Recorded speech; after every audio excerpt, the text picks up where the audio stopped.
جب آدمی بد اخلاقی میں آ جاتا ہے، اور بد اخلاقی میں مرکزی چیزیں دو ہیں، دو چیزیں مرکزی ہیں بد اخلاقی میں۔ نمبر ایک، بدگمانی۔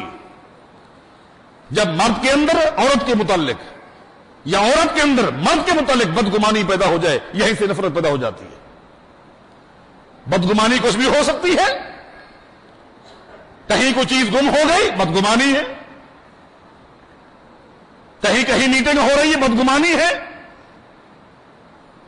مرد کہیں دوستوں کے ساتھ چلا گیا، بدگمانی ہے، عورت عزیزوں کے ہاتھ سے پوچھ کر چلی گئی کہیں مجلس میں، بدگمانی ہے، عزتوں تک معاملہ آ جاتا ہے، بدگمانی۔ اس کی مثال یوں دوں، صحیح بخاری کی حدیث ہے، صحیح مسلم کی حدیث ہے، سیدنا ابو ہریرہ رضی اللہ تعالیٰ عنہ فرماتے ہیں ہم نبی علیہ السلام کے ساتھ بیٹھے ہوئے تھے، ایک شخص آیا،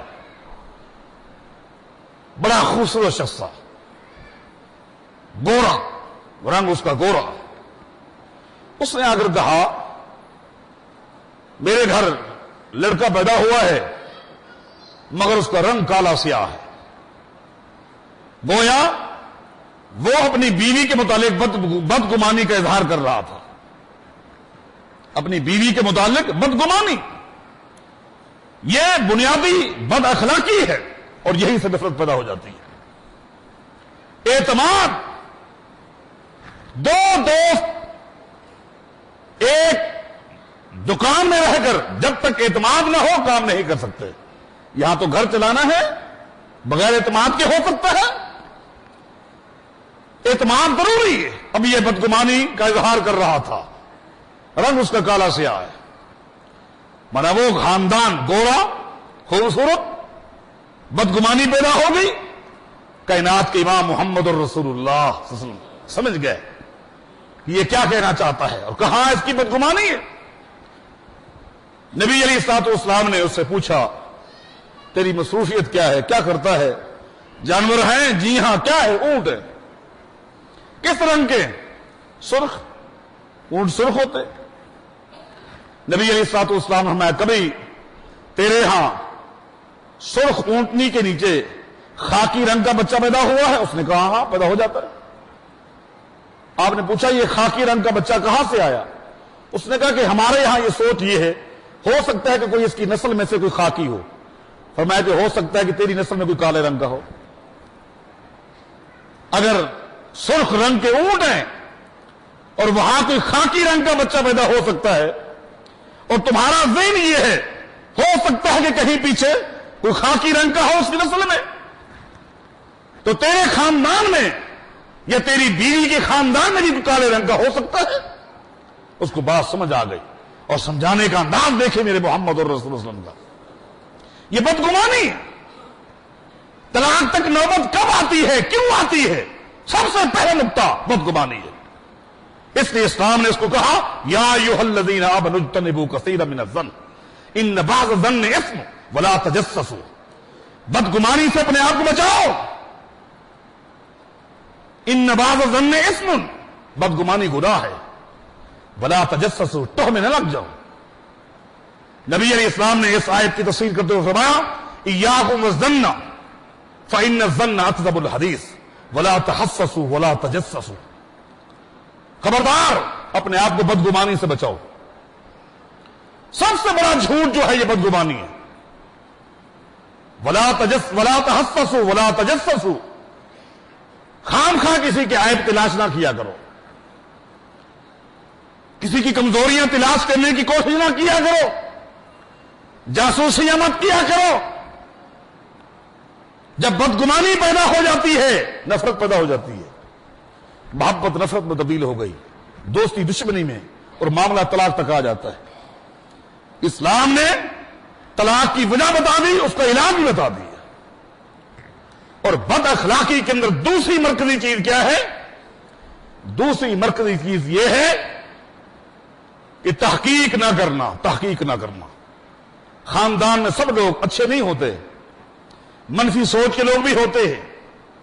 برادری کے کسی آدمی نے آپ کے کان بھر دیے آپ کی بیوی کے متعلق، اس کو کوئی تکلیف ہو سکتی ہے۔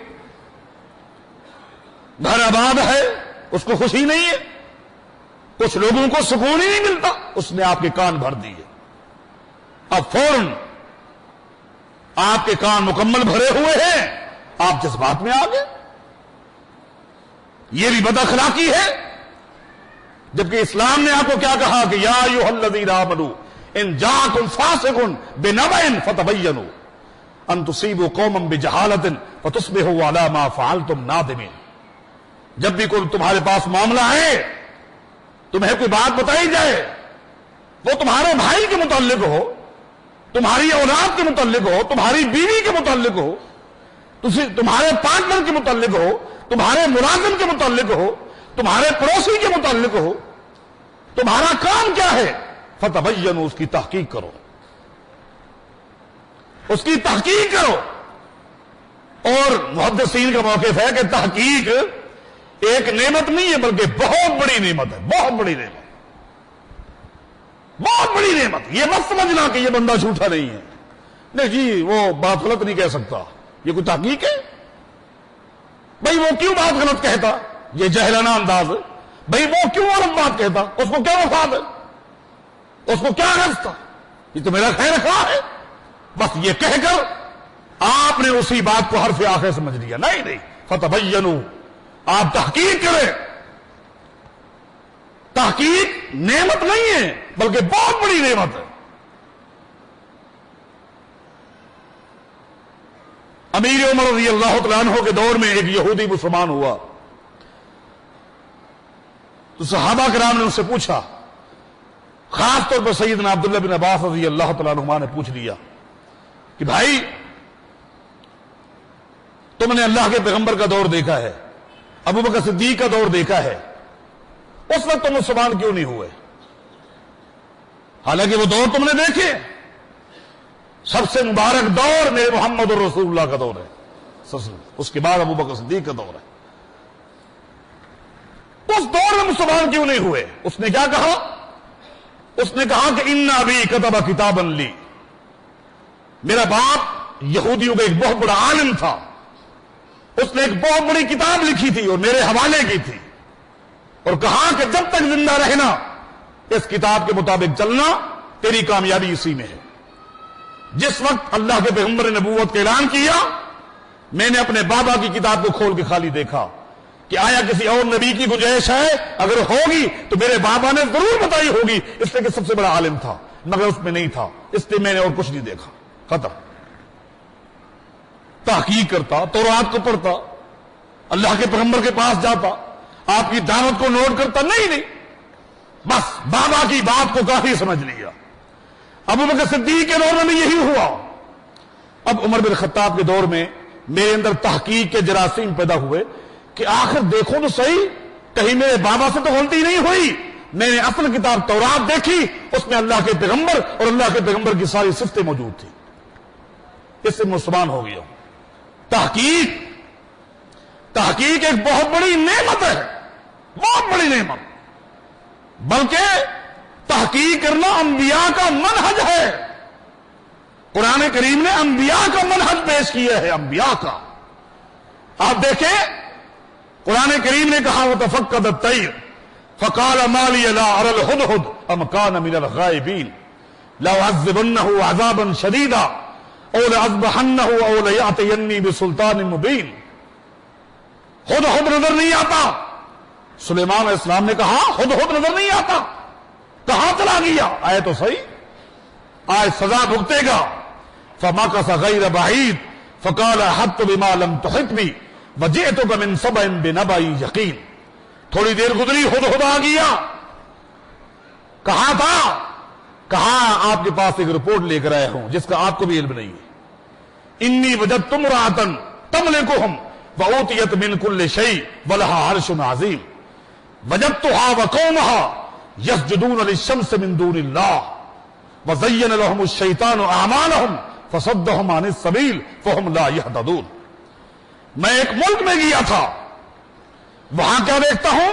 تعجب خیز بات یہ ہے، مرد موجود ہیں، حکومت عورت کے ہاتھ میں ہے، اور اس سے بڑی تعجب کی بات یہ ہے میں نے پوری قوم کو دیکھا اس عورت سمیت کہ رب کو چھوڑ کر وہ سورج کی پوجا کر رہے ہیں۔ کیا ہی توحید ہے اس ہدہد کے اندر، کیا ہی توحید کا لیکچر دے رہا ہے، تعجب ہے اس کو کہ شرک ہو رہا ہے۔ وَزَيَّنَ لَهُمُ الشَّيْطَانُ أَعْمَالَهُمْ، ہدہد کہتا ہے سلیمان علیہ السلام کو در حقیقت شیطان نے یہ اعمال ان کو مزین کر کے دکھلا دیے ہیں۔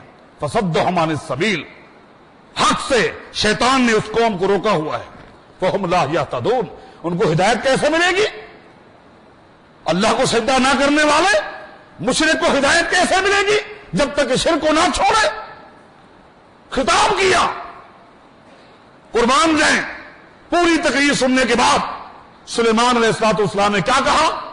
قال سننظر اصدقت ام كنت من الكاذبین، اے پرندہ تو نے سب کچھ کہہ دیا، بڑی لمبی چوڑی تقریر کر دی، لیکن سن لے، سننظر اصدقت ام كنت من الكاذبین، میں تحقیق کروں گا، ہم تحقیق کریں گے کہ تو سچا ہے یا جھوٹا ہے۔ حالانکہ پرندہ ہے، پرندے کو کیا مقصد ہے جھوٹ بولنا؟